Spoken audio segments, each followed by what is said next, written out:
আমি আজকে মশার সাথে সাক্ষাৎ করছিলাম। আমি তাদেরকে জিজ্ঞাসা করলাম, তোমরা ময়লা পানিতে ডিম পাড়ো কেন?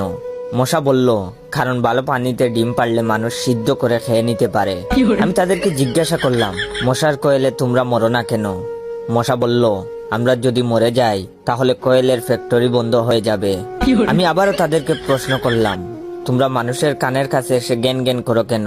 মশা বলল, কারণ মানুষের পায়ের কাছে কিংবা অন্য কোথায় জ্ঞান জ্ঞান করলে মানুষ শুনতে পায় না, তাই। আমি তাদেরকে জিজ্ঞাসা করলাম, আমি শুনেছি পুরুষ মশারা নাকি রক্ত খায় না, তাহলে ওরা কি খায়? মশা বলল, পুরুষ মশারা শুধু বউয়ের বোকা খায়। আমি বললাম, মশারা কামড়ালে মানুষের ডেঙ্গু হয় কেন? মশা বলল, মশারা কি শুধু মানুষের রক্ত নিয়েই যাবে? ওদের কিছু দিবে না। মশারা এত স্বার্থপর নয়, তাই মানুষকে ডেঙ্গু উপহার দিয়ে যায়। মশার সাথে সাক্ষাৎ করার পর আমি মশার উপর রিসার্চ করলাম।